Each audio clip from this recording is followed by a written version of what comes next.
information to share.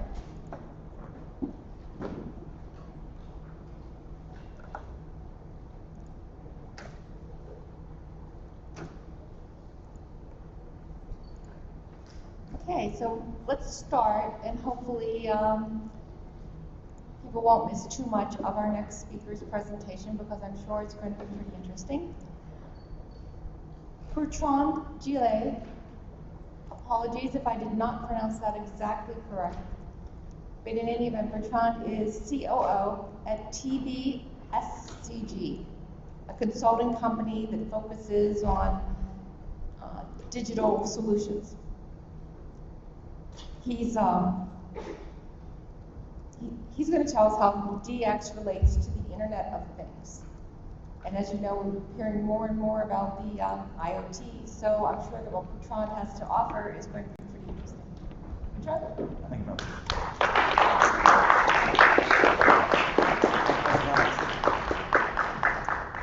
Good morning, everybody. So my name is Bertrand Gillet in French, or Bertrand Gillet in English, or Bertrand Gillet in English, whatever you want it to be, it will be fine with me. I will be here this morning but I'm not alone, to bring a bit of European flavor to this DX Summit here in Chicago. Thank you for welcoming me, and thank you for attending. I'm going to talk today not about digital experience in general as a whole, because it will probably take me 2 or 3 days to do that. We will focus mainly on the digital asset management and how we can enforce brand consistency in a world in which connected objects, what we call IoT or Internet of Things, is going to take over the world, let's say. So, who am I? Again, if you achieve to pronounce it properly, then I'll hold you a beer. Well, not now, but tonight. I'm the CEO of TBSCG. TBSCG means the Banyan Solutions Consulting Group. We are a software integrator, solutions integrator. Since 2003, we are based in Europe and in the US. And we specialize, 95% of our business is implementation of content management system and digital asset management systems. So that's why I'm going to focus today on the Internet of Things. And I'm not going to tell you that connected objects are going to happen, right? I think that we all know that. You all have a connected object in front of you. Most of them are typing on it. You have another one in the pocket. You all have a phone. Maybe you have a car as well, which is connected to the internet. Maybe you have some connected locks at your home. All these things. So it's not a question that if it's going to happen or not. It will be a question on how these things are going to disrupt the way that your digital asset management projects are going to be implemented. And if you have to pay special attention to some of really details which could really jeopardize your whole project. So let me start by a couple of facts that I collected on the internet thanks to our preferred and well-known analysts like Gillet, Forresters, and a lot of companies like that who do that very well. So I just collected a few of them, just so we make sure that we talk about the same thing. So first, you see here, so we are here in 2015. In probably 2 years from now, according to Business Insider, there will be over 50% of the objects that will be connected to the internet will be connected objects. Not tablets, not smartphones, obviously not personal computers, not wearable, still, this might come, but you see they are very small. Smart TVs are taking off as well, but the vast majority of the growth as of today is connected objects and Internet of Things. So that's the first. I mean, these things are already happening. So we already are on the exponential growth of the connected objects. The next one is like an interesting one, the growth compared to the number of people. So in other terms, how many objects do we have with us? How many connected objects do we carry on every day, or do we have at our home?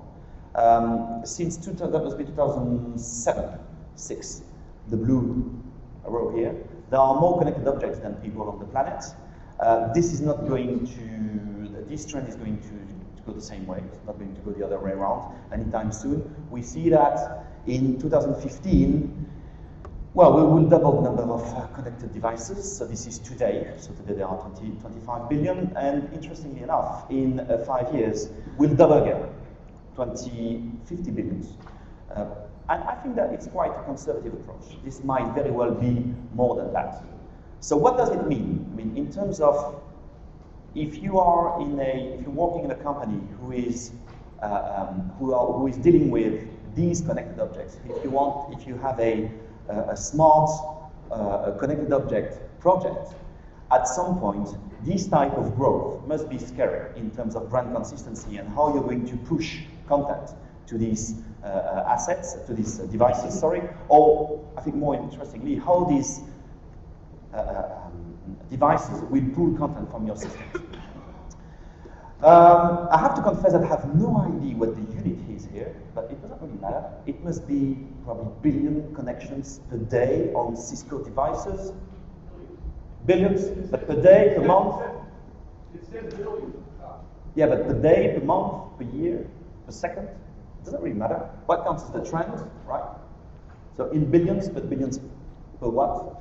But you know, it's not going to decrease, which means that these connections, they do something. It's not connecting just to say hello world. These connections are HTTP connections to a server, and the server is supposed to respond something. Or these objects are supposedly to connect with each other or to a server to do something, right? And the question is to do what? And what we're going to focus today is assets, digital assets. You probably all know this one. I'm going to spend a couple of minutes on this. It's a bit small, but I'm going to help you. You know this type of graph, right? It's the wave of adoption. Sorry. I'm not used to this one. So this is the Internet of Things here, right? So right at the top of the peak of expectations. So if anyone talks about Internet of Things and smart objects these days, you will probably hear that they are going to change the world forever, if possible, to change forever the way that you use homes, phone, cars, tablet, batteries, fridges, everything. So the expectations are extremely high. If you are running an Internet of Things project, if you build connected objects, or if as a solutions integrator you deal with a customer and doing this, unfortunately, you will have to face this downhill with the throw of disillusionment. And this is exactly what happened, so don't feel sorry, you're not alone. Think about all the people doing cloud computing, hybrid cloud computing, machine-to-machine communication services, big data, you know, they are already in there. And we already see that maybe big data will do great things, but maybe it will not change the world, and maybe not forever. Same goes for cloud computing. So, you know, we are here, or you are here, or we collectively are here with the Internet of Things. And the key is to make sure that whatever projects you run, it is properly connected to your digital asset management system in order to avoid just canceling the projects. We've seen a lot of these things happening in cloud computing, in all these things that are here. The time to the plateau is, if you see it's blue, 5 to 10 years. So if you start a project today, a digital asset management project today, there are great chances that it will, in the best way, connect or maybe clash with a smart object project in the same company. So you have to make sure that these projects are properly connected and properly, I would say, planned. Okay. So yes, you are here, and I remember 3 years ago when we were talking about cloud computing and hybrid cloud computing. TBSCG, I think half of our business now is hosting as well in our hybrid cloud. So we've been there, and it is exactly this, right? So you are here, in fact. So if you are dealing with smart objects, we have customers like energy companies, pharmaceutical companies. They try to do things. They spend a lot of money, and some are succeeding, some are not, and it's a bit scary. When you're in project meetings and when all of a sudden it's cancelled, this is exactly what it feels like. And in this case, you're really alone in the room and it's not that funny. So Internet of Things is here today. So I won't say that it's going to change the world. It will probably, you know, but no one knows in this room how, exactly when, and to do what, okay? So, another one that is interesting is what actually you or us or everybody on the planet is thinking about when we talk about Internet of Things. This is about the searches on the social networks and on Google. And interestingly enough, I was looking for a connection between IoT and digital asset management. And actually, on the first line, there is one. I mean, if you want to publish assets, if you want to keep brand consistency, if you want to make sure to control as much as you can in this social world your brand and what it looks like, at some point, you need a screen. Actually, there is a screen, right, on the fridge. So even today, people really think on the first line of this graph, there is actually a screen. And this is why it's extremely important to make sure that the digital experience is going to be properly driven through a digital asset management system, even onto connected devices. This actually is going to be, I think, scary for, if you think to Walmart or if you think to Ralph or Trader Joe's in the US. This thing in your kitchen might be their biggest competitor in the very near future. Who knows? Maybe. If industrial people do it right, maybe they can just bypass distributors like these ones. Maybe your empty bottle of milk will say to the fridge, hey, I'm empty. You know, please order new ones. What will happen these days? Maybe it will happen, maybe it won't happen, maybe it will be on a very large scale, but the key is that there is this.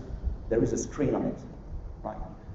If there is a screen on it, you need to display something on it. If you need to display something on it, you need to keep the control as much as you can on what is displayed on this fridge.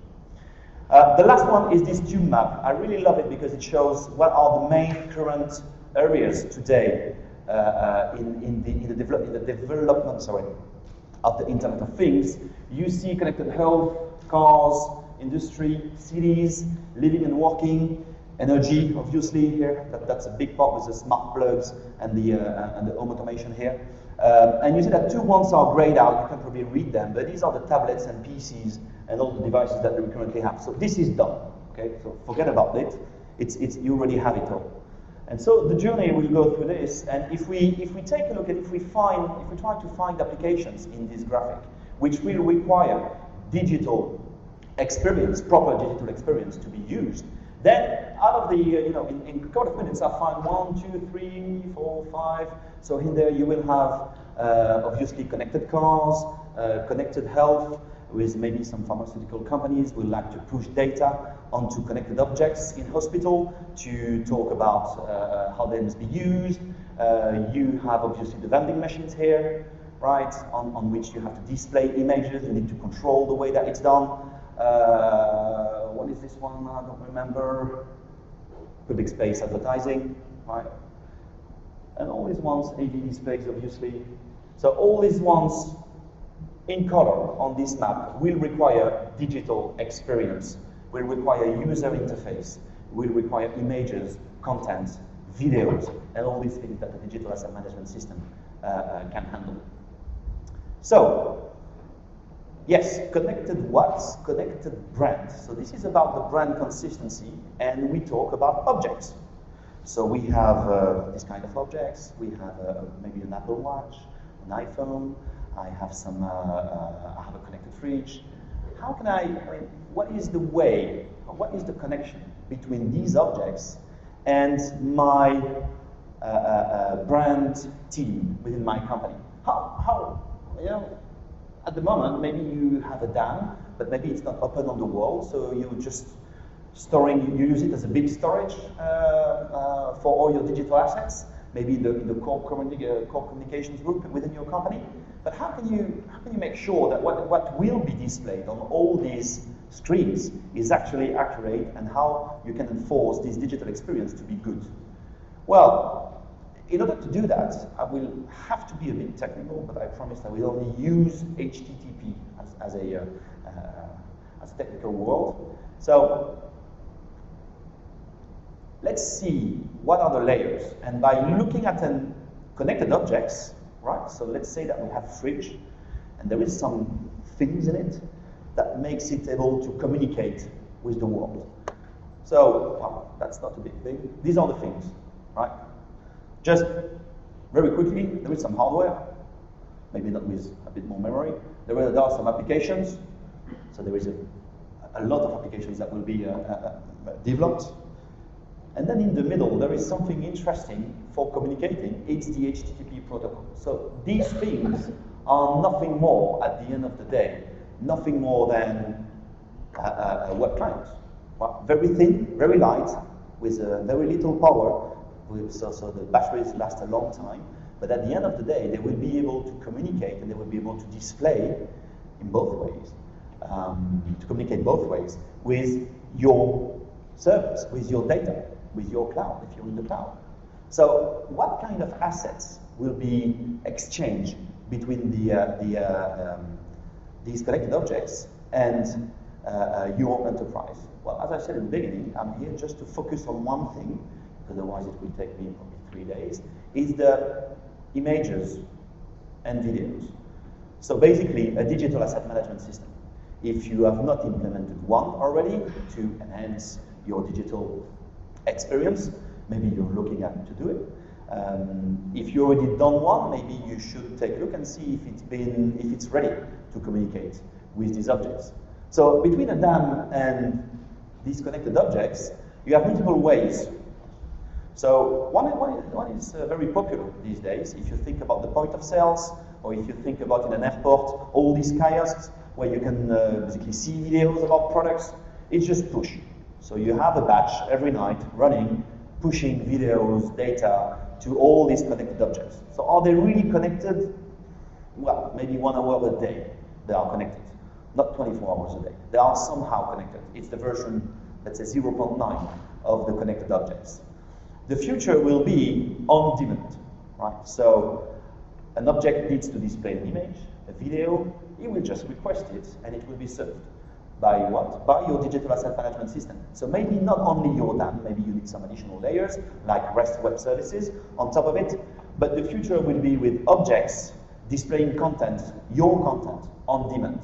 If you think that you will be able to push every night in a batch content to billions of objects, and these objects maybe have not enough memory just to store a basic image, they can just display it and forget about it, then you will probably be wrong. So I think that pool is the key, and you won't be able to push data to billions of devices. This is not going to happen. So what is then? So this is not working. Should be working. Not working. Not working. So sorry. Ooh, so this DAM is just serving data to devices who are pulling it from it. So I didn't use the word push, right? It's not push, it's pull, and that's a key difference. So to an HTTP client somewhere in the connected network, so obviously you have one. This one is extremely powerful, right? It's not really a base connected object. First, it's very expensive. It's like, it costs like $800 now, probably. It has a lot of memory, 16 gigs minimum. It has an incredible screen with probably millions of pixels now on it, and you can write very nice applications. So it's not really a connected object that you will, buy one every day. The watch is another one, but it brings some challenges. The immediate challenge that you see is the screen, and it's something that we've seen with some of our customers. They try to enforce the brand consistency on their app, on the watch, and that was a problem. The problem was the size of the images. The problem was the network traffic that was needed, and all these things. They said, well, it's the same software. Is it exactly like an iPhone? Well, actually, absolutely not. It just changes completely, and all the applications must use different content in order to ensure a proper digital experience. It's no secret that the first app for the watch were interesting, I would say, maybe failing because they were hard to use. The interfaces were not that good. They were like mini iPhone apps. Now it's getting way better, but it's all about making sure that your digital assets will fit your screen. So that's another one. You probably have a car as well. So in my car, for instance, I can connect to the web and I get messages being pushed, right? At some point, I can even use CarPlay, Apple CarPlay, and have my iPhone displayed there. So it's kind of a network of connected objects. My kids can also connect the objects within the car. And this is one of my favorites. Do you know that? You don't know that. British Airways in the UK, probably 1 or 2 years ago. So imagine you're in London. Did you notice the plane here? Yeah. Right. So you were walking in London, And this billboard was actually connected. And this plane is going to Barcelona. Depending on the plane flying above, it was displaying a different picture. That's just wonderful. It's been a great success. I just love it. The thing is that everything is the same, was the same, except this. And then they decided just to do different images for every destination. Like Dennis is going to Barcelona, my husband is going to New York, whatever, and it was one different image per destination, right? But well, there's no surprise. They really had to push every night all the content in there.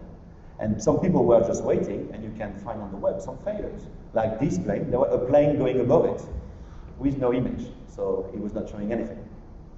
The next generation, we just get this data automatically from a digital asset management system with text layer replacements, with proper IDs, proper metadata in the system. It will display automatically an image that is connected to the destination of this flight, right?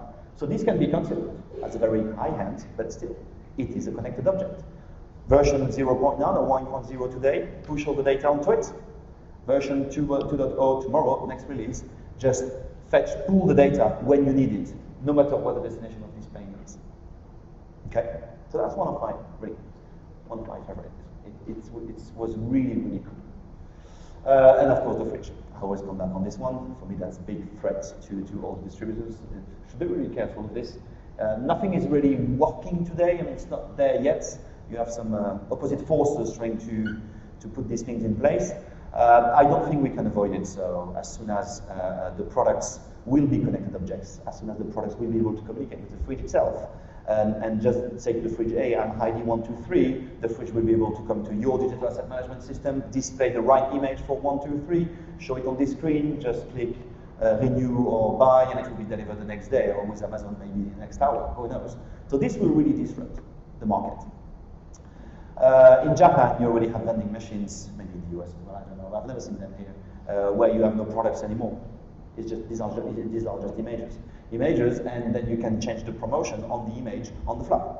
Right? So you can just change the image briefly overnight, or from 1 minute to the other, it can be another image. For this, you need to have something here that really works. The digital experience in this Internet of Things world must be the best possible. It must be tailored to what happens, and so it has to be in a pull mode. So I am a connected object, please, Dan, give me some data. Okay?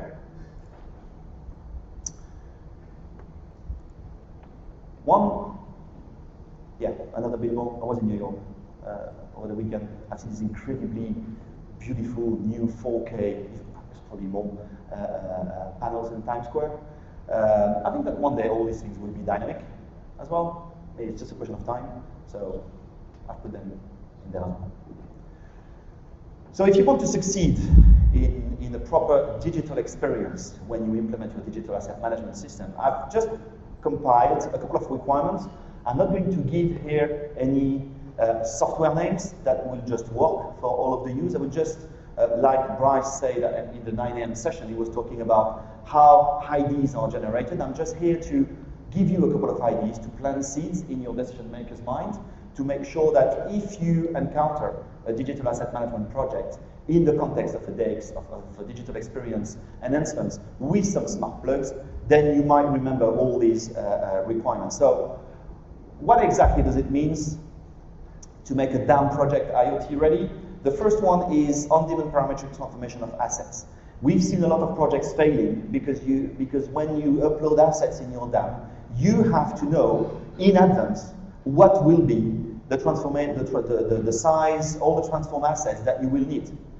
Even without, forget about connected objects. Just think about the web and mobile. One image on a website, if you have retina screens, iPhone, tablet, desktop,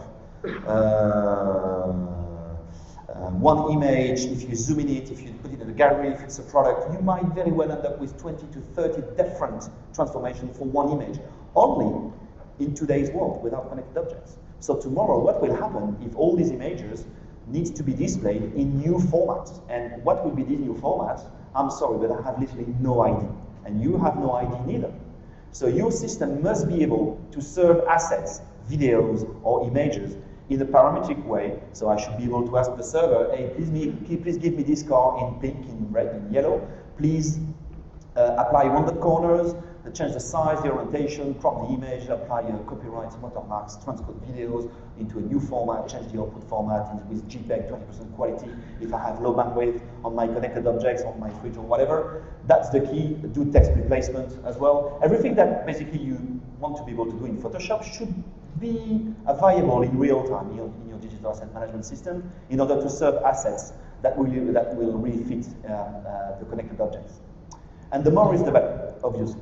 The second one would be full metadata support. That might seem like something that you've heard already, but that's the key. Why? Because if you have a team, producing content, they will all of a sudden, they will also face a problem. They need to create content with a connected objects management system tool, whatever it will be. It's not a web CMS, it's not a digital asset management system, but they will have to manage what is displayed on these connected objects with some software, whatever this software is.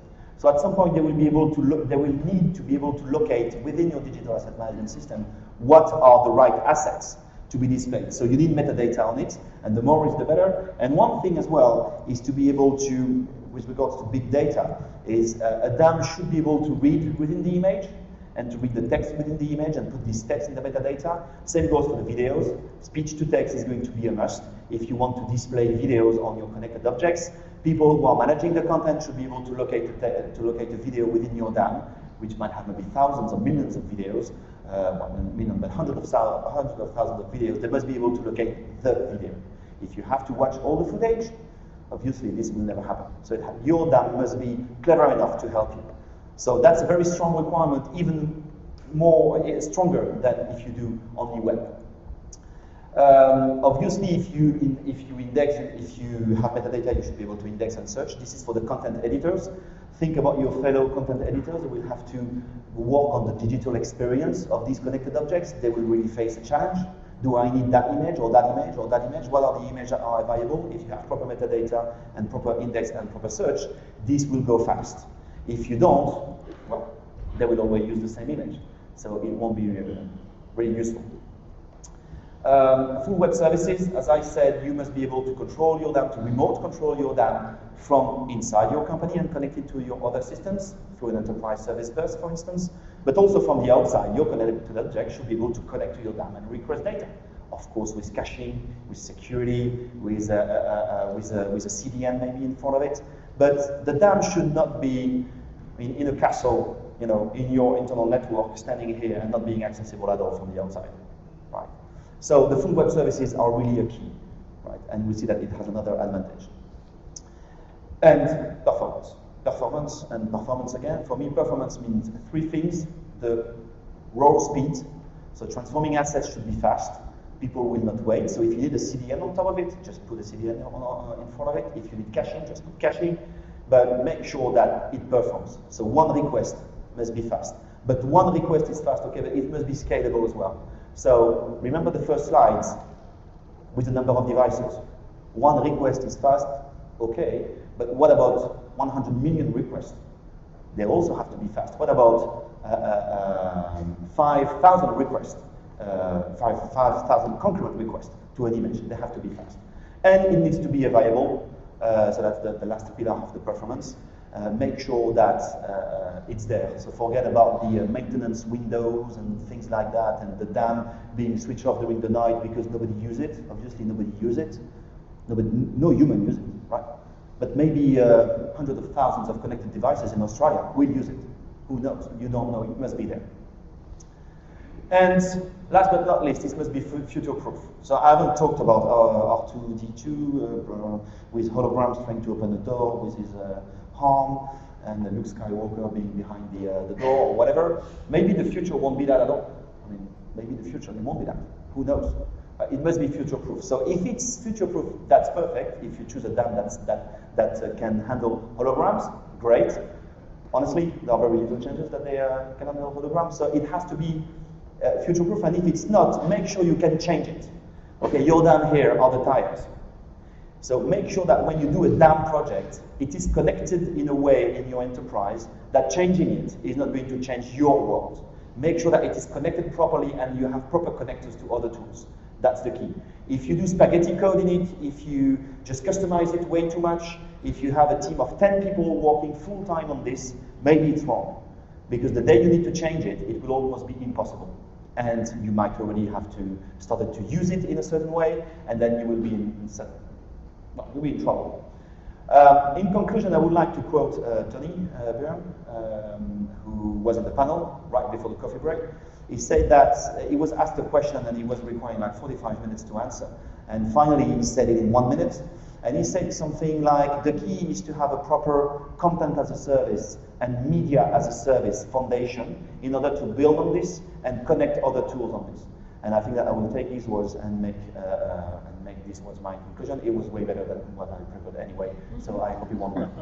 Thank you very much for your attention.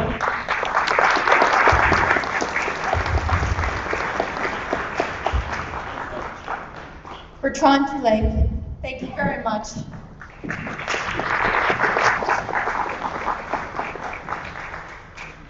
Our next speaker is a futurist, a technologist, a researcher, and a longtime CMSWire contributor. We're really happy to have Stowe on the panel today, and he's going to talk to us about touch beyond touch points. Stowe? You may not recognize him in his baseball cap rather than his signature beret, but trust me, it is the same Stowe that you all know and love. Actually, it's not a signature beret, it's a signature coach cap worn backwards, but I'm trying to branch out a little after years of wearing that hat. That was a great presentation, and it sets the context for me really well. The previous presenter spoke about a roadmap that you might be taking going in this general direction towards digital transformation around the Internet of Things and so on. Thank you. I'm in charge of the potholes, so it's going to be quite different. My topic today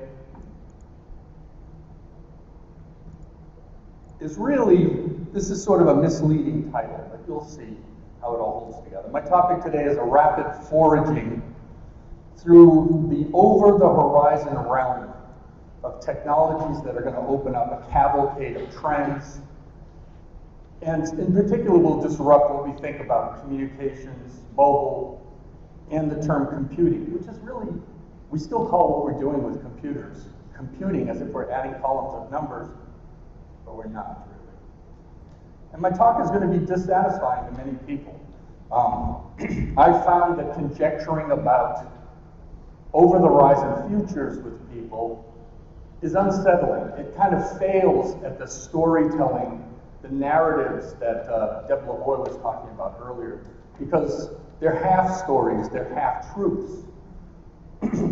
But I don't want to either give you a story about unalloyed entrepreneurial wonderment coming in the future, the OG shiny school of talks. And I don't want to give you some kind of post-capitalist narrative of dystopic despair either. But I'm going to tinker with a bunch of ideas, things that have been part of my research for years. I'm kind of more like a 6-year-old with a box of Tinker Toys. And I suggest that you prepare for the worst. Oh, that's me. I consider myself primarily a futurist these days, and I focus on the future of work primarily. Ooh, I'm pressing the wrong button. That's the problem with 2 buttons. A little factoid, I have over 250 stitches in my head, mostly from brain surgery, so go figure. I coined the term hashtag in 2007. Yes, I'm sorry. I'm the guy. I'm also the first one to do this in public. And I don't take responsibility for what's happened with hashtag, but you know, it's when you coin a term like this and you see it 15 or 20 times a day, it's really kind of unsettling, honestly. My primary job is the managing director of Big Home Research, which has been rebooted recently. It went out of business once, and now we have a new business, a new company. And I also have a side project called the Institute for Next Work. So I think like a futurist, So that means I make conjectures, and my hope is that I'm going to raise better questions than I started with. I'm trying to, in general, get the silhouette, the lineaments of possible futures, and not to foretell the future. Right? I don't know what the future is. I'm no gypsy fortune teller. But one of the things we have to realize is that the most difficult thing we have when dealing with the future, or the idea of futures, is that we have to work hardest to escape our conceptual blinders about the future. And John Maynard Keynes is the source of this quote here. And of course, it's a mess. The world we live in is a mess. We have a lot of rapid innovation in technology. We've got all kinds of trends about how people are trying to use those technologies to do things. And of course, then we have the people themselves who are impacted by the technologies at every scale, at the individual level, small teams, big groups, companies, organizations, our entire world. So it's messy. So a lot of the things I'm going to be talking about is about the messes that this new set of technologies, these new trends, are going to make, and how they're going to change us as people who are being impacted by those. Okay, this is where the spooky music should start. The Twilight Zone music, maybe. As I said, we're trapped by visions we have of the future, like this thing. We're still manacled to the visions that we were raised on. In my case, it's like the Jetsons are still like something I think about as the future. In fact, there's been a lot of talk recently about where's the flying cars, right? Where's our flying cars that we were promised? We still don't have those. And one example about how weird this is a week or so ago was Back to the Future Day. Remember October 25th, 2015, the day in Back to the Future Part 2 where Marty and Doc go to the future? Well, and then there were a whole bunch of stories about things they got right and things they got wrong about the future. Like we still don't have hovering skateboards and things like that. But it was interesting to me. I actually watched the movie. I watched the first movie that week. And there was a bit in there that shows how quickly we forget what has actually transpired in the past. They kept talking about Marty wearing a down vest, and they were saying, are you from the Coast Guard? Is that a life preserver? Now this is 1965, and the down vest was actually invented in 1948. But by 1985, apparently, nobody remembered that. That's strange, right? That bit went on for like 20 minutes in the movie. But the real point is, we rapidly forget how and when things actually impacted us, changed us. So as a result, we're really terrible at thinking about the future productive, because we can't even remember our own past. I love this guy. The other thing we have to think about, and this is spoken about in passing in the previous presentation, we have to remain aware of how conservative society is, right? While on one hand we have Moore's law that's been doubling, the speed, productivity, whatever, of computer chips for the last 50 years, but today women still make only 78 cents per dollar that men, right? So despite the fact that this huge boost in productivity, the world's changed dramatically. We have computers in our back pockets that are more powerful than NASA had in the 80s with all of their computers put together. But we still haven't dealt with fundamental things in our society that just seem odd or potentially wrong. And so we should think about this in terms of Amara's law. We will overestimate technological change in the near term and vastly underestimate its long-term impacts on people, on our society. So we're in the early days of a brand new thing, an instrumented world, where appliances, devices, and traditional means for companies to touch their clients are going to be completely revolutionized. And I'm approaching this, as I said, as a futurist. And so I'll start by just making one comment. From today's newspaper, Amazon, the great disruptor of the book business, opened its first bookstore today. So it's like Back to the Future, right? What's old is new again. So it's really kind of fascinating and perfectly timed for my talk. Isn't that nice? So the point is, are we ready for this? Probably not. In particular, I think we're going to go past, for example, today's now conventional model of mobile computing. The world we have now with laptops and phones, with that kind of screen interface, some which are touchable, not all are, that is going to become old. And it's going to become old very, very fast. You know, it's only been a few years since we went to the iPhone, right? Before that, hardly anyone used the touch interface for anything. And now it's the primary mechanism of interaction. But it's about to become eclipsed. I think my colleague had a version of this slide, this image. This is actually a South Korean subway. And they put these pictures, they display these pictures on the wall, so the guy there, as you can see him, he's taking a picture of some food stuff, I think it's a soda pop or something, which is going to be delivered that night to his home, but not by drone yet. So this is convenient. This is entirely based on the mobile model that we now have completely internalized. I have a phone, I can take a picture, there's smarts on the thing, it uploads something to a server, right? And later on, some service company is going to send a van to my house, you know, Amazon, whatever, delivery. And it's interestingly just a few square meters of a subway wall, no employees, right? It's not really a store. And as a result, a lot of people, if this becomes a uniform thing, a lot of people are going to lose their jobs. All those retail workers, right? Yes, there'll be van deliveries, but still. This is maybe a little old school. It's a very commonplace sort of an app where people are willing to give up information about their location in exchange for useful information. In this case, the user is looking for the most convenient subway station in New York City.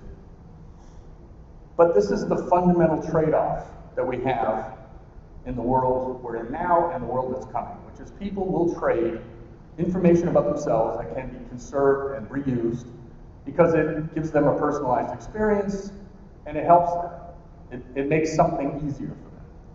So we're going to see a lot of this sort of the opportunity for voluntary bottom-up surveillance, or as some people call it, surveillance, right? We're basically willing to allow that people to track our metadata and make sense of it for us. And this is not municipal cameras watching us or the NSA reading our email metadata. This is us calling Uber or Starbucks. And this picture brings us to the chewy, chocolatey center of what I'm calling the three nexus of this next era. This is a geofencing example. A store is tracking people's Wi-Fi and Bluetooth with the intention of being presumably to offer them something. I'm a cafe, come in now and get 2 for 1 or whatever it is. And we're likely to want to get 2 for 1. And so in a sense, we'll tolerate, at least to some extent, this kind of exchange. This is one of the more central touch points of my talk. We'll see 2 others. The next one is interesting. Connected cars. You can do the same thing with people walking on the street or people driving by in cars. So connected cars are already very common, but are soon to be ubiquitous. We'll see them everywhere for a number of reasons.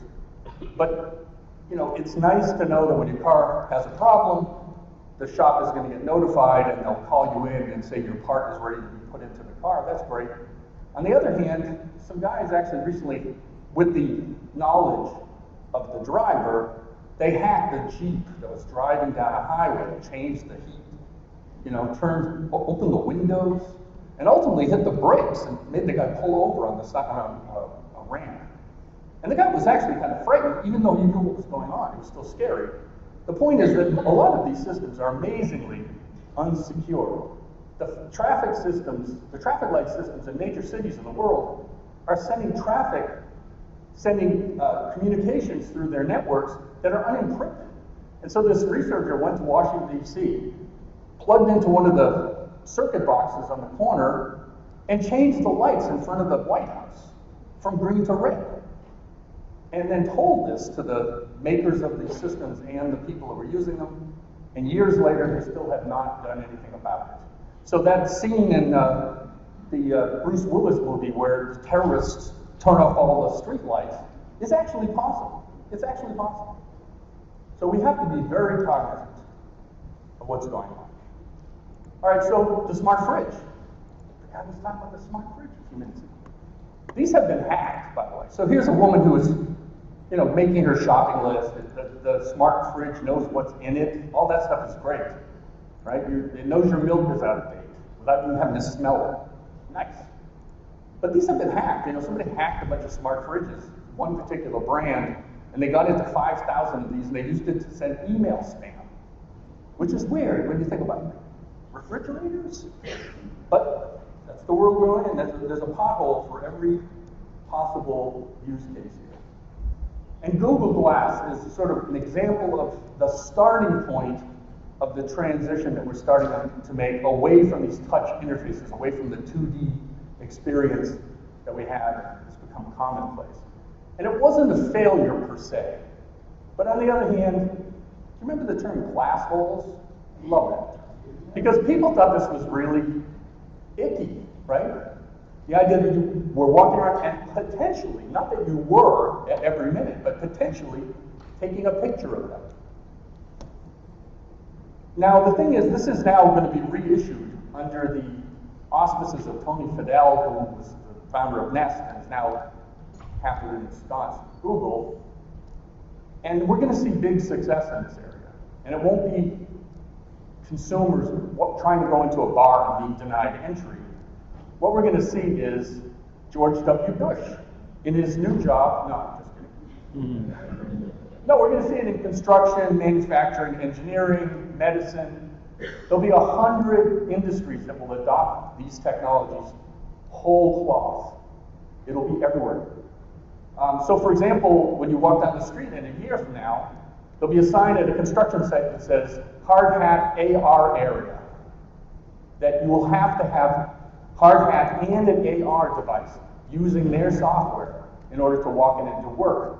Because as soon as you do that, you increase the safety involved for everybody. And obviously the productivity of people as well. But safety will go up. So you'll see these construction monocles and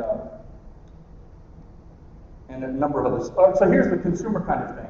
Guy's walking down the street, he's looking through his goggles, which I predict is the term of art that is going to succeed. You heard it here first. I first wrote about Terminator goggles at an Institute of the Future event in like 2003. Anyway, this guy sees an ad here that says he can get free Wi-Fi 190 feet up the street at the espresso shop. But in this future, we're going to have ubiquitous Wi-Fi. The cities and businesses and the internet giants are going to make sure that we're blanketed with Wi-Fi. We will be always connected. This is a forecast for the future that I call ubiquity. And we're going to see connectivity everywhere. And of course, we will no longer consider those goggles a sort of vague threat to us anymore if we see people walking down the street. So here's a really great example. This is APX software, and it shows somebody working in this might be a refinery, let's say. And on one side, he's got a task list. These are things he's supposed to go look at in his shift. He's also got some staffing numbers over here. Maybe he's a manager. And down there's an urgent message, we need you at the office. And so he goes off and does that. And of course, he can actually communicate too. He presses the button on his monocle. Voice communication with the office. So this doesn't show the other aspect of this, which is when you're actually trying to fix a pump. When you're looking at it, you get the overlay with all the information about the pump and what's the pressure you're supposed to put on the wrench to make sure it's closed correctly and so on. People won't have to remember that anymore. It's like we don't remember phone numbers anymore. But workers working with millions of dollars of equipment will not have to remember all the specs or bring a box full of manuals out into the field. This is going to have an enormous impact in the world of what I call hard work. That is, people that are actually dealing with physical objects, like pumps or human beings in the world of medicine. So we're going to rapidly move past this world of, the two-dimensional XY plane gestural world, which is actually amazingly limited. When you think about how many years it's been since Apple brought out iPhone, how few gestures we really have. And researchers have found that there's a whole bunch of other stuff, they can write software that will know the angle of your finger on the screen. So we don't use that, because that's like the third dimension, and everything's based on a two-dimensional interface. We'll see some ongoing innovation in that space, but it's really pretty slow. And here's maybe the way you'll use your hands in the future. Just an object in the world with something being projected on it, and then you can use it as a way to dial a phone number, for example, or anything else you can imagine. So I'm fascinated. I don't know if you guys track what's going on at Oculus, but one of the talks they gave was amazingly visionary. They talked about AR as the final platform, meaning the platform that brings everything else in. You can have keyboards in there, right? And your hands are typing on a virtual keyboard, and you're typing. So you can have the experience of keyboards, if you still want that in the future. And you can have video. Every medium can be effectively integrated. So I think they're right. I think it's the final platform until telepathy. We'll see that too, though. I didn't show anybody with one of those brain scanner headgear, but they have those now, right? This is from the movie Serenity. Have you seen this? Firefly was the TV series. So this guy has got, in my interpretation, let's say, they had some kind of AI on this that created holograms. But let's turn this into like what we're going to likely see in medicine in the near term. So this guy has on his hand some kind of a device that, some kind of a plane that he's looking at, and his AR contacts show him this image, which is a CAT scan of what's inside of this woman's head, and a bunch of parametric data. Really fascinating. It's important to realize that even in the last generation of Google Glasses, medicine was one of the areas where they had huge productivity impacts, with some doctors saying they were saving up to an hour a day just avoiding transcribing, their sessions with their clients, their patients. So medicine is going to be completely reworked by this. And every time you go to the dentist or your pediatrician with your kids, or the dentist office, they're going to be wearing goggles when they're doing whatever they're doing with you, and it'll become, because of that, just normal. It won't seem odd. On the other hand, that's great, but our biggest challenges in medicine aren't interpreting CAT scans, really. It's superbugs that are resistant to antibiotics that we can't stamp out. Or the new thing in the news today, or yesterday, this huge spike in mortality for older white people in America against all the trends in the rest of the world. American middle-aged white people are dying like flies. Nobody knows why. So medicine has real problems that this stuff won't handle, so we're going to be stuck with those. This is a picture, I don't know what it is, but I loved it, so I just decided to show it. Could be anything. Generic stuff in the future. This is fascinating. At the core of a lot of what's going to be coming is the notion of privacy. So this is an image showing the points on the face that facial recognition algorithms use to identify one person versus another, kind of like fingerprints, right? And another thing we've forgotten, like the Back to the Future down vest, is our notion of privacy, personal privacy in public spaces, goes back to the invention of what device? Nobody? The camera. In the 1890s, people started to take pictures of other people in public places, and it led to a whole rant of angst about that. And Louis Brandeis, he laid the groundwork for a bunch of laws around this. And so now in the United States, it is the law, federal law, that anyone can take a picture of anyone in a public place. You do not have to ask their permission. That's just the way it is. Because there is no expectation of privacy in public. That's why it's perfectly legal to take those pictures, but you can't take a picture over someone's fence through a little hole in their hedge while they're lounging next to the pool, because they have an expectation of privacy there. The question is, in this world, where's our expectation of privacy going to begin and end? Certainly walking down the street, I can recognize you because in America you can't wear a mask. It's against the law, right? You cannot conceal your identity in most states in the United States. For the intention of concealing your identity, you can't wear a mask. They have a special rule on Halloween. So this is the crux of the third nexus. We will be able, everyone will be able to. You will be able to, companies, municipal governments, the feds, whoever, will be able to identify where you are walking around in public spaces. There's special rules for private spaces. So here, I'd have to ask the permission of the hotel to take a picture here. Not you, but the hotel. So it's a big question. We're going to probably go down the same path we have with other encroachments on our privacy when we feel like we're getting something back that's worth it. So I'm betting on it. I'm betting that customers will make that trade in exchange for the more personalized experiences, the customized experiences that companies want to provide us. And we're going to see a lot of it. As a result, marketing will become more like politics, the art of the possible, and will be a real big jump from just promoting a brand through mass media. And could be at the point where you and I are buying sneakers from the same company, but everything we perceive about that hypothetical brand is different. I think it's a sports line. You think it's, fashionable. Mine is made out of goat skin, and yours is made out of nylon.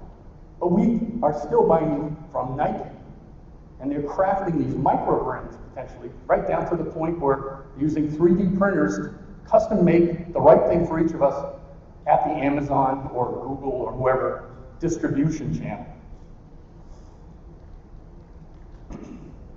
This is an actual program that a girl in the Netherlands created to help autistic people perceive emotions in others, which you think is a laudable goal, perfectly interesting.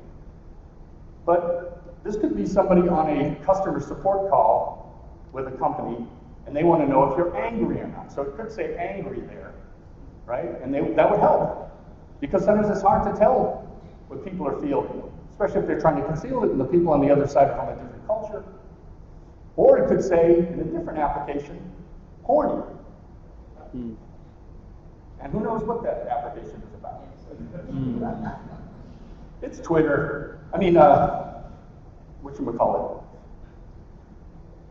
My friend Janae Castro says when considering how technologies are going to be used in the future, start asking the question of what criminals would do, or the military. Not that they're criminals, it's just they're ahead of everybody else. They have every incentive to use everything they possibly can, and they don't feel like they have restrictions on things they can do. So we're moving into an instrumented world, rapidly being developed by hundreds of thousands of individuals, groups, organizations, corporations, and governments. And we are definitely not ready for it. But no one is ever ready for the unrealized. Agricultural Britain was not prepared for the steam engine. Medieval Europe was not ready for the printing press.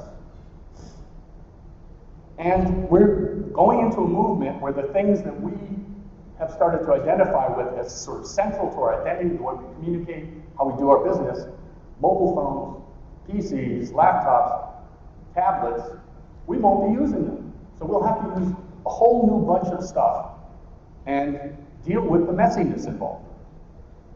So get ready. So this conference is about digital transformation, but most companies will not be able to turn the corner on this. There's going to be a massive die off. The most companies will not be able to evolve because they don't evolve. You know, if you're a living being, you don't evolve, right? Evolution is where a bunch of animals die off, and a few just happen to have the skills, talents, genes that allow them to survive in the new world. But most might not. We are in a time where most are unlikely to make it. So we're going to see the survival of the ones that have mutated, but primarily we're going to see the growth of new companies that are starting fresh based on this new platform. And on the other side of touch, nothing will be the same. Thank you.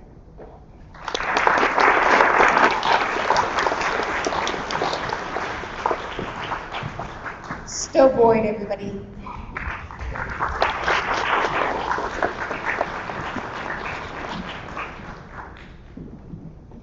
Okay, there are some people who really don't need an introduction, and for a lot of the marketers in this room, that includes Kevin Cochrane. Kevin has worked at multiple companies, and last year he joined the board of Jaya. More recently, he was named CMO at Jaya. So today we're going to have Kevin to talk to us about something that we've really focused on a lot at CMSWire, and that's the evolution of WCM to digital experience platforms. Kevin?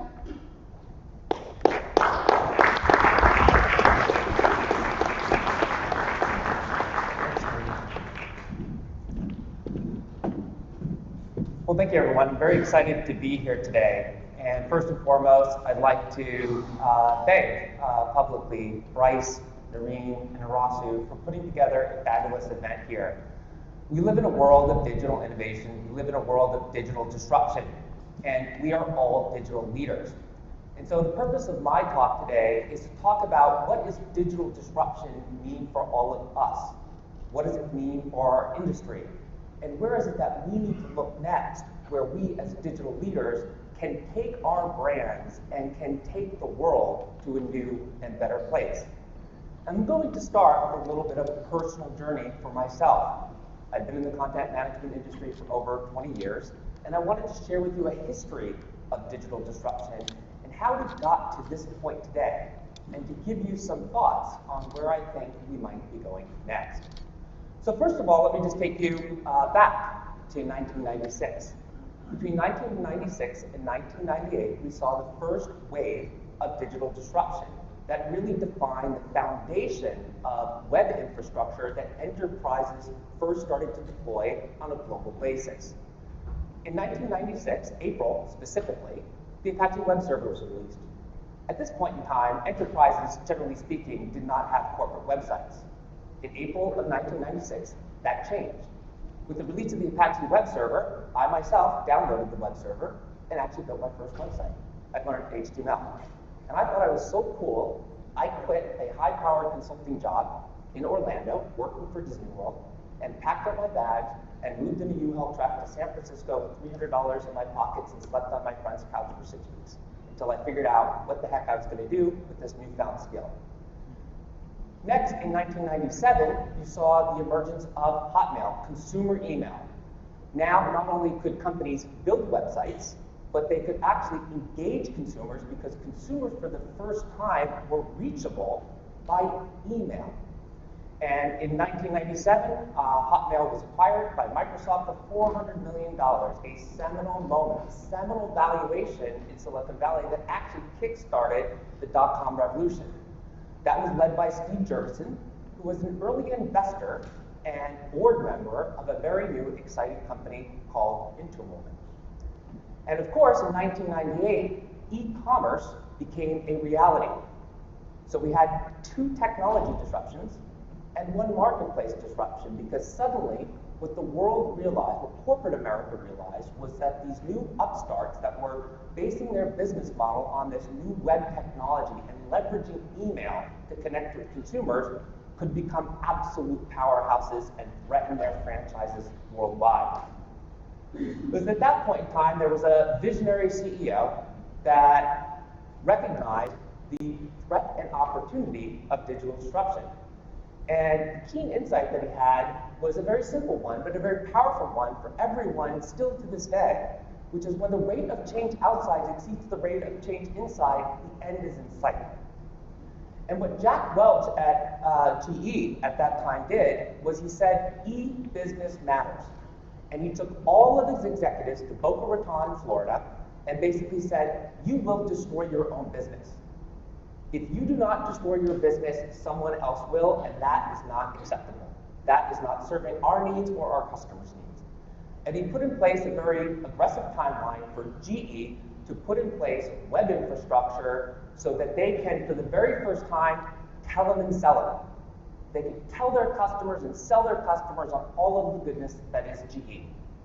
And Jack Welch at that point in time basically said, it is time to move our business to the web. And he made an enterprise-wide commitment to a newfangled startup, Interwoven, which later went public based on Jack Welch's investment.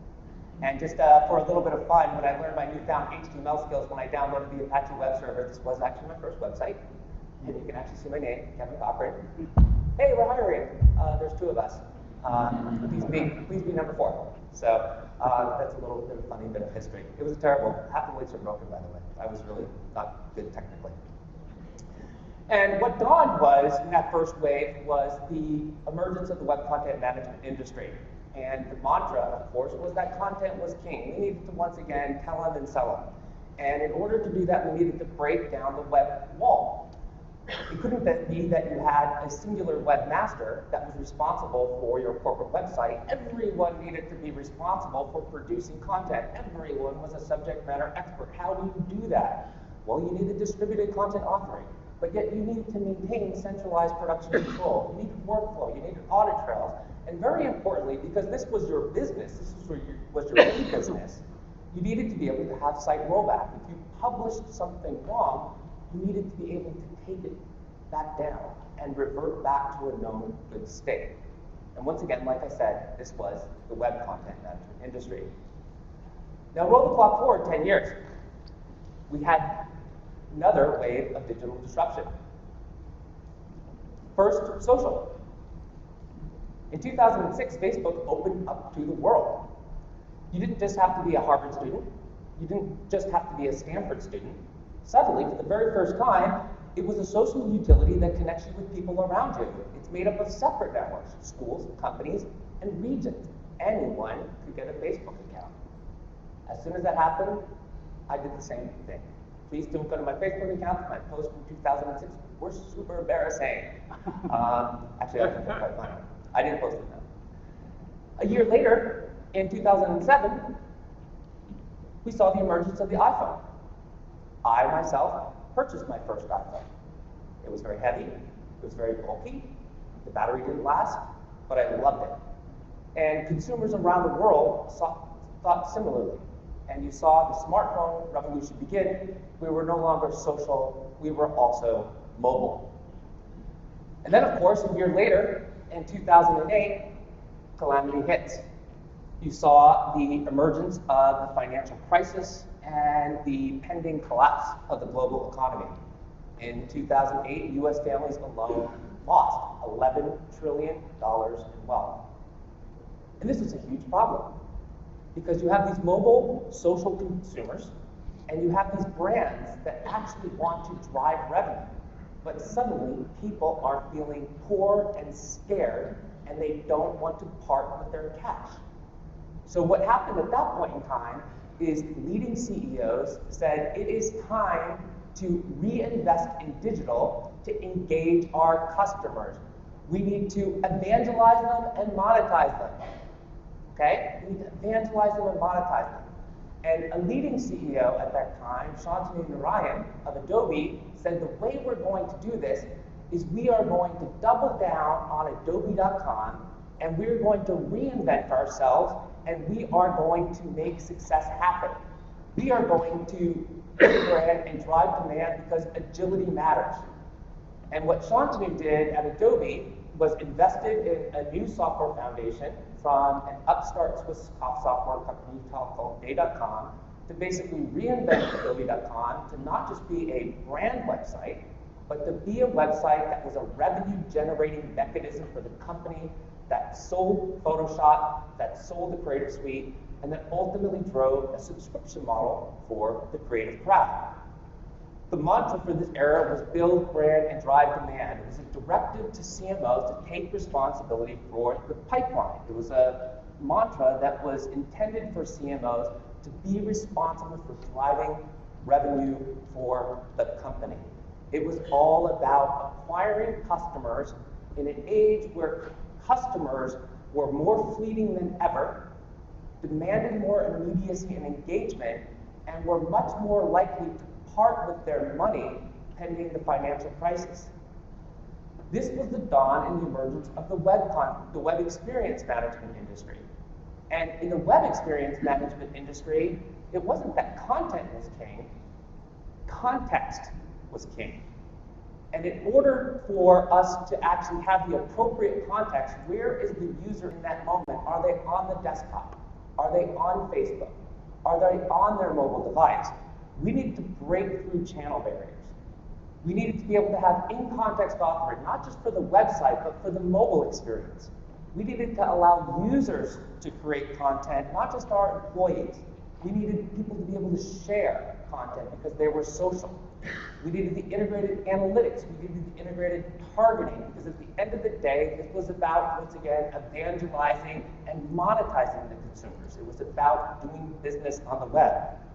And of course, we wanted to have a one-stop shop, one platform by which you could publish to any channels very simply, very easily, as you did in the days of web content management when you were trying to update your desktop website. So now let's roll the clock forward again to 2013 and 2015. And again, we see successive waves of digital disruption occurring. Let's take a guess what the first one is. You see the pattern, right? First year, one wave of digital disruption. Second year, another wave of digital disruption. What happened in 2013? Well, in 2013, you saw the popularization in the enterprise of Hadoop. Big data wasn't just a talking point. Enterprises worldwide started to put real business applications on distributed infrastructure for real-time collection of massive data sets and real-time computation against those massive data sets to gain insights into the business. Big data became, once again, not just a talking point. Big data started to become a mantra for how organizations needed to have better insights than their competitors on operational improvement as well as consumer insights to better guide how they would go to market and how they would compete in a new digital age. What happened in 2014? We just heard about it. In 2014, you saw the Internet of Things take off. Now, technically speaking, Nest came out in October of 2013, but it really became a household item in that Christmas season when people started actually using it post-Christmas in the January-February timeframe. Suddenly, in 2014, we realized that we were connected. We were connected in our homes, we were connected in our cars, we were connected in the store, we are connected in the workplace. We are connected everywhere. By the end of this year, you'll see that there will be no point in your digital life where you're not connected via some sort of sensor on your body, on your phone, on the walls around you, with the rest of the digital world. We now live in the age of the Internet of Things. So this is the next wave of digital disruption. And of course, now, what does this all mean? Because just like previously, we saw things like the financial crisis, we saw things like the rise of Amazon.com, what we're seeing now this year, here in 2015, is the rise of the consumer consciousness. The consumer now understands that there is more data about them floating around in the world. Who they are, what they do, where they go, who they speak with, what they buy, what they think, what they hope and dream about each and every night, that their digital life is as real as their physical life. It is not a bunch of bits and bytes any longer floating in the ether, disconnected. In aggregate, it forms a picture in the face of yourself. And what consumers realized this year is that they are not necessarily in control of their digital life. What they realized this year, in this year of cyber attacks, is all of this data is being collected by so many different people. It's being sold to so many third parties, and they have no idea who has access to it, how long they have access to it, what they're doing with it, and why it benefits them. So these wonderful technology disruptors, this ability to really mine data to understand our consumer, the ability to actually know where they are through the Internet of Things and what they may need, it's actually starting to turn scary. If you look at that picture, it's almost in the uncanny valley. It looks familiar, it looks human, but it's so scary because it's not quite something that you own. It's not quite you. And so what CEOs, we believe, in 2016 are going to realize is the magic of the wisdom of Walt Disney, another legendary CEO. And Walt Disney said a very, very long time ago, do what you do so well that they will want to see it again and they will bring their friends. What Walt Disney understood was magic happens. And magic is in the moment.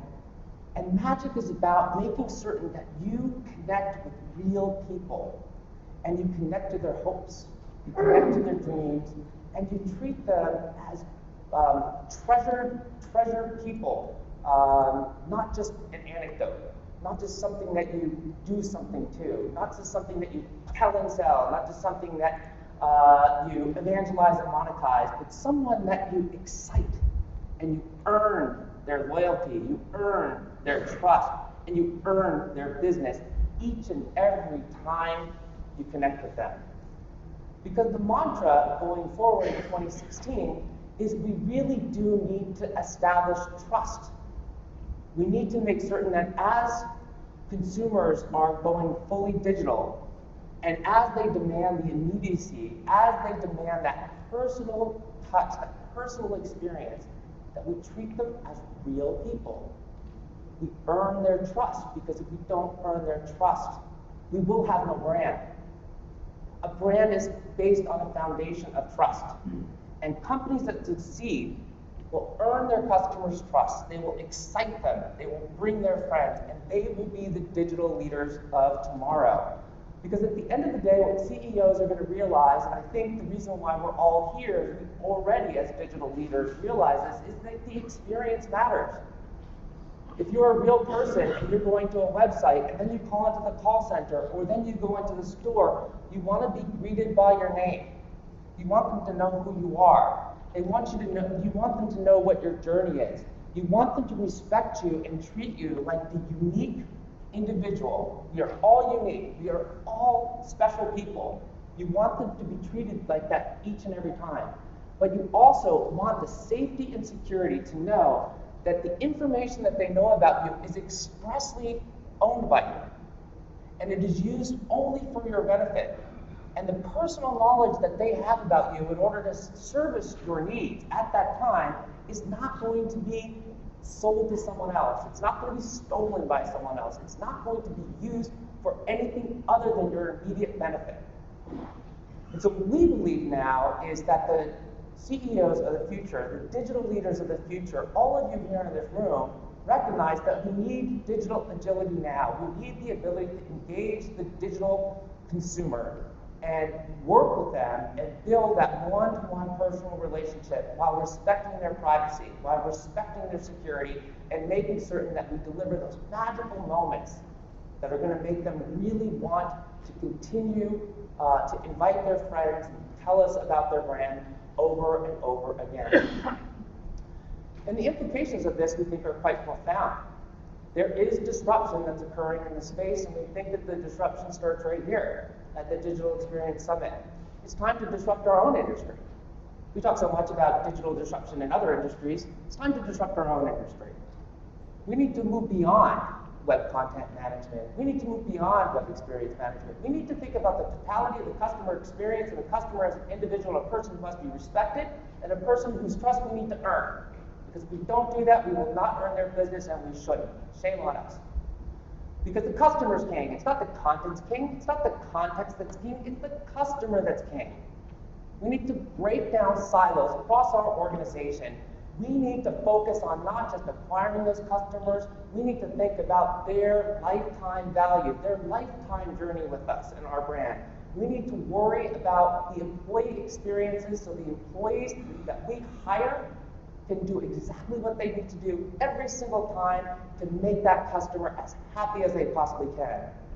And this has profound implications for platforms because as a platform, that means you need to integrate and aggregate not only content, not only applications, but all of the contextual data so you can provision it to each and every employee, to each and every digital touch point, so each person at all times can have a one-to-one interaction, a real brand experience.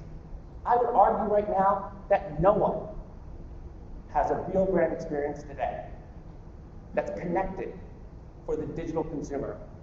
And it's time to take that next step and make certain that as we're using and leveraging all this data, that at each and every time we put people back into the heart of what we do each and every day. What's my favorite movie? You have a 1 in a million shot. 6 Degrees of Separation. And the reason is, aside from the fact that Stowe Channing is perhaps the most fabulous actor ever known to man, okay? I do love Grease. But no, it's because of the wonderful quote she had at the very end of it. And her quote was, "I am not an anecdote." And it's a very powerful and emotional scene because what she's saying is, I'm a real human being. You can't just treat me like an anecdote. Up until now, as digital marketers, we've treated people as anonymous users, as segments, as targets, as things that we do things to. We're people. Each and every one of us is a consumer. Each and every one of us is a person. We are not anecdotes. We need to respect that the consumer is at the heart of our business. We need to respect each and every person. We need to understand their needs. We need to help them. And we need to guard their privacy as much as we would guard our own. This is what matters. This is digital experience. It's a focus on the customer to the nth degree. And if you can't tell, I'm super excited about it. But then again, I'm excited about everything. And I'm excited about this conference because it needs to start here and now. We need to worry about the employee experience. We need to worry about the customer experience. And we know that because we are also them. We all are an employee. We all are someone else's customers. Think to yourself about how you want to be treated, how you want to be respected, how you want that one-to-one personal dialogue with the brands that seek your trust and seek your business. And let's work from the outside in. Let's look at ourselves as examples, and then when we go back to our respective organizations, how do we give external customers to us the same experience that we, as customers of others, wish for ourselves? And so that's just a little bit of a history of my personal journey of digital disruption in the content management industry. And I think the content management industry, now that it's moving to this era of customer experience and digital experience management, is at a unique inflection point. And I think that the excitement and enthusiasm that you hear in my voice just augurs the types of digital transformation and innovation that each of you as leaders are going to be able to drive over the next 3 or 5 years. So my call to action is be a leader, disrupt your business, disrupt the industry, and do magical things. And thank you very much.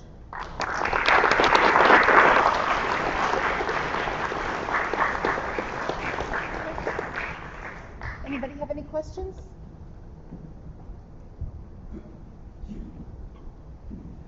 Hi guys, anybody have any questions for Kevin before we break for lunch? Why do I love Dr. Channing? No. That's a little personal insight to me.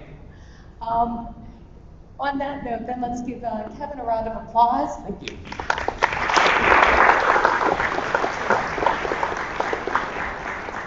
We have a lunch break now. Please go across the hall to the Experience Showcase.